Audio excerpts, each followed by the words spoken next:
Hi, I'm David. I want you to think back to the best team you've ever been on. Helpful teammates, clear communication. I'm sure it felt like magic to be a part of.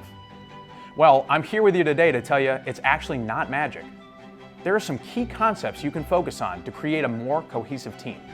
It all comes down to alignment, trust, and behavioral drives.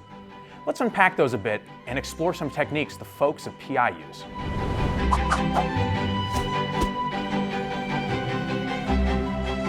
All right, first, let's focus on alignment.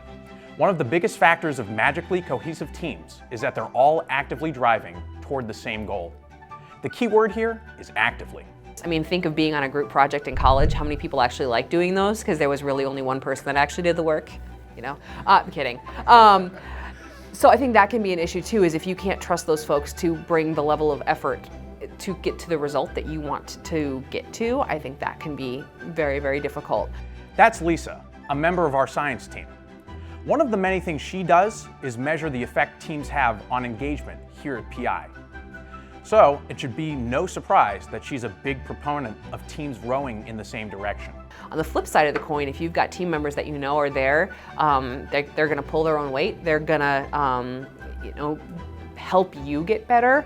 Look at some work that you've done and say, this is good, but I might do this instead, and can help you grow, can help you be a sounding board kind of thing. I think that level of support is really invaluable as well. A good method for making sure everyone feels that each team member is contributing is to define the goal and determine how the team will get there. You can even do this in a team meeting. Questions like, how do we know everyone's contributing? What milestones are we trying to hit? How will we assign work? These all go a long way. Next, let's take an in-depth look at trust. There have been so many books written about trust within teams. It's truly the foundation of good relationships. A lot of this comes from a feeling of openness on the team and good listening on the part of leaders. What's funny about listening is you can do it all you want, but if you don't take action on it, people don't really care, and that's just going to tear down the trust anyways. Right? If they're complaining about a million things and you don't do anything about it, that trust is gone. Meet Alex. He's a sales manager here at PI. I wanted to talk to him because trust is at the core of his management philosophy. One of the more interesting things he told me about trust is that it relates to conflict more than anything else. Not everything is going to be sunshine and rainbows, and that's by design. A cohesive team, you might think it's kind of fuzzy and happy. In my opinion, when you have a really strong, cohesive team, you're able to conflict. You're able to push back because you have the foundation of trust there. Without that trust, people aren't going to want to put their ideas and bring those up, bring them to the table. And what I mean by that is, if you can push back, if you can give your true, real opinion, even if it conflicts with another person or with the rest of the team, that's true cohesiveness. By having that layer of trust, teams can have healthy conflict, and that'll only set them up for greater success in the future.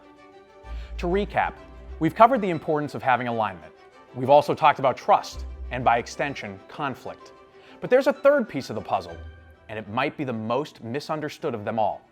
And that's the behavioral drives of your team members. If you go into a team and you try to treat every single person the same way, you're going to have a different effect. And you'll probably create problems, because if you have 4 people on your team and one of them's wired the way that you are, your relationship, and you're treating them all the same, your relationship automatically gets better because you're wired the same as this one person, and you're not meeting each other person where they need to be met. You just heard from Jackie Doobie, our SVP of Talent Optimization. As the head of our people operations, Jackie understands how crucial it is to tailor your leadership and communication style to those you're working with. Jackie also goes on to tell us the role behavior plays when delivering feedback to team members. Take a listen. I've learned this earlier in my management days, is that how do people like to receive information? How do they like to get assigned work? How do they like feedback?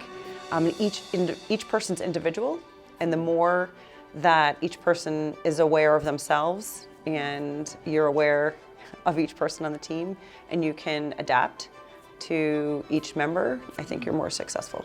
When working with team members, self-awareness is everything. It can mean the difference between a group of high performers and one that's totally out of sync. This is because everyone has a preferred way to work, receive feedback, and be managed. Understanding this is the key to inspiring your team. And it usually doesn't take much to find this out.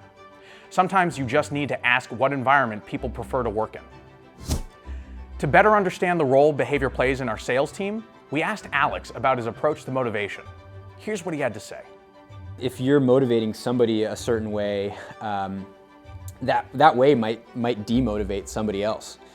And so, as an example, you might have somebody that is really collaborative and really just needs to be cared for, built up.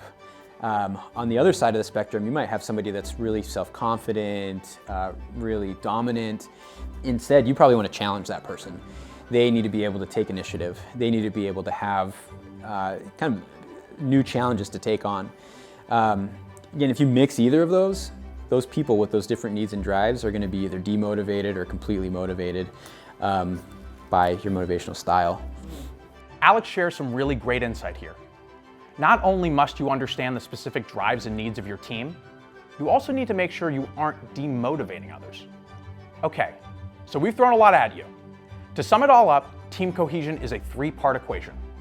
It requires everyone aligned and rowing in the same direction.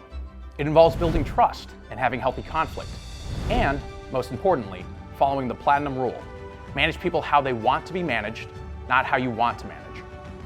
If you're struggling to build cohesive teams, here's some final advice from Jackie. I truly believe that a lot of teams are dysfunctional because they're miscommunicating. I believe in most cases in the workplace, people are acting in their best intention. They are doing the best job they can. It really comes down to understanding who we all are.